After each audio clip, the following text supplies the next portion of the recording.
Hi. Hi. We're filming. Yes, we are. We're just on Huntington Beach. Good times. Woo! Ta-da. Yeah, so we just wanted to do a little short video on the difference between being an ENFP, which I am, and being an ENFJ, which Hello. Naomi is. I'm Naomi. I'm featuring on Vex's ENFP series of videos.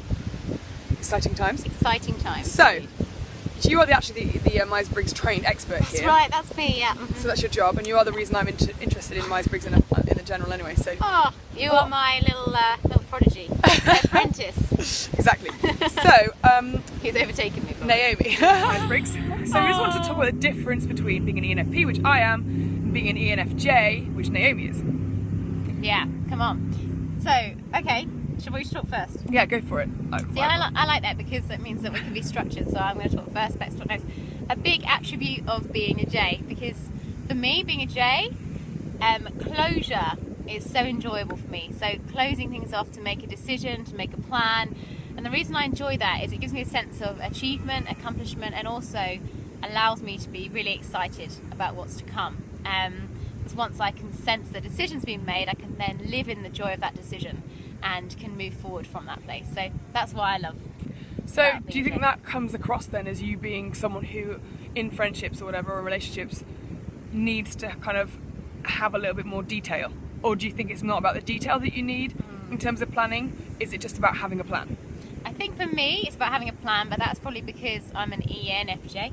Okay, if I was an so ES something J, then it would probably be more about detail. So because I quite enjoy the big picture. So I like having a big picture, broad plan. And sometimes that might mean that I plan for spontaneity. I don't need to fill that time up, but it means that that's going to happen, which sounds a bit sad now I say it, but it's true. No, I think that's really actually quite interesting. I suppose as an ENFP, the way I would see things is that I like the idea of, I don't think it necessarily sort of manifests itself for me in terms of routine and structure, because I think sometimes life tends to give itself that anyway. Like, you know, normally you have a job 9 to 5 or whatever like that, so you've got some kind of structure in a day. Obviously you have to go to bed at a certain time if you've got a job and stuff like that, but I think it manifests itself with me in terms of like how I'm energized in terms of inspired to do things. So I might be more like, okay, so I've got to do something, so I'll do it in bursts of activity, or do it amongst doing 5 other things at the same time. I won't just be like, right, here's half an hour dedicated to this, I'm going to be structured, and here's an evening dedicated to this. I'd be more like, I'd be led more by my inspiration and my intuition as opposed to being led by structure. So I think, I don't know how does that translate as a Myers-Briggs thing. I guess that is the P, isn't it, affected by the N? I think probably because P is all about a joy in perceiving new information, and so therefore taking in new information. Whether if you're an SP, then that's information that's here and now in the moment. Look at this, look at that. What's present, what's real, what's detailed, what's now. Or an NP, which is what's coming, what's future, themes, concepts, ideas. It's like for a P, there's a joy in just continuing to gather that, a joy in like the process of that. So I think for you, it's that when you're testing yourself, it's because you're testing your adaptability in the moment. How much can you perceive and take in the moment, and that's a real strength that you're enjoying there. Yeah, and like for example, one thing that we were talking about recently actually is about directions. I'll often be like, okay, I'm going to test myself in the moment, as it were, to be able to understand the surroundings around me and like kind of test my ability to react flexibly right now. So I'm not going to be organised necessarily how am I going to get home. I'm going to be like, right, how am I going to figure out how to get home right now? There's traffic here, so I'm going to go this way instead. I'm going to test myself to try out new routes. I'm going to test myself to use my brain to like learn more, almost, in terms of that, and just to be able to be self-sufficient in that, which is, I'm not really sure why that is, but I think it's kind of like a learning new information, like a new experience, kind of like what the possibilities, and you know, kind of testing, like trying to almost compete with myself in that respect. Yeah. So I think something about, you know, what we're finding joy in there is like, it's joy in your adaptability. You know? Yeah, absolutely. As someone who perceives, and it's interesting because I don't know if every perceiver does that. I don't know if that's part of your unique makeup, trying new things as an ENFP, but I think there's always something in a P that wants to sort of build that adaptability as a life skill. Absolutely, I think it's actually a good thing, you know, from my point of view, because it means that whatever comes your way, you know, you're not going to be freaked out by it. So therefore, I feel like, you know, something as a P, I guess that's probably the difference between you and I actually potentially, is that if something comes up, like in a work situation or, you know, a situation, I probably am able to feel like I can adapt to it quite quickly. Whereas I imagine with a J, like you might be more reluctant to adapt to it because you've already got a schedule or you've already got a way that you think things are going to happen.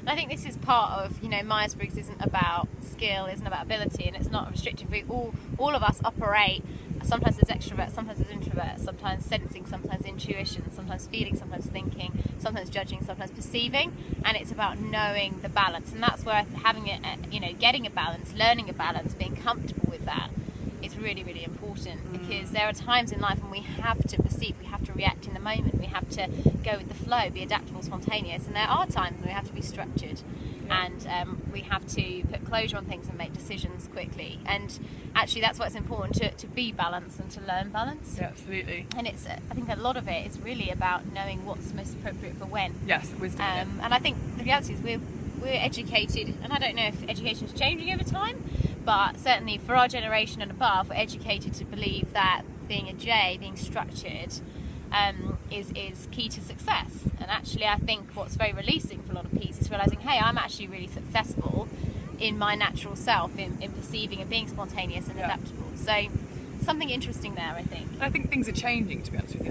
I think like businesses are changing now, that they are more adaptable in the moment to what people actually need and what customers need, and they are more agile. Like I think big businesses have problems, like you said before, actually yourself, coming from a big business background yourself.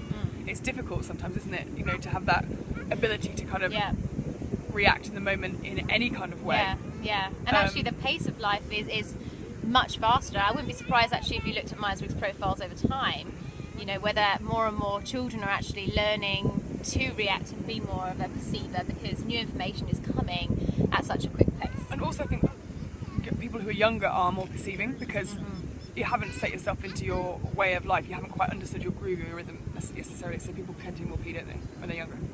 I'm not sure. I think this is where the kind of nature-nurture thing comes into play, and how you respond to how you were raised. But it would be interesting to see the impact of the pace of life, of the internet, of technology, and the fact that actually we can react much more fast, we can have information to our fingertips at any point. What impact does that have on the lifestyle of a J versus a P? So, yeah, very much so. And what does it mean now to be a J in the 21st century? Because actually you no longer have to be as planned and structured as it used to be, because actually you can at any point access information which will enable you to do what you need to do. So I think it all comes down to actually joy of closure versus joy in process. I think that's it's really all about interesting. that. Yeah, that's actually, so basically what you're saying is it necessarily about how your life looks on the outside, because actually, like you said, there's so much things that can influence how your life looks on the outside: technology, jobs, just external factors that you can't control. It's about how you, in your own mind, process information. Is that what you're saying, almost, or not? It's almost about your preference for kind of the way in which you want to live your life, and your preference for what you get joy from and what you thrive in. Yeah. I think. Yeah. Okay. So, do you think we've managed to describe that between the difference between you and I? I think so, and I think important to remember is that what you're seeing here is an ENFP or J. And actually, P's and J's, an expression of that looks very different depending on the different types that you have. Combinations. The combinations, the interaction of that. So this is very specific for us. Yeah. Cool. Over and out. Thank you, everyone.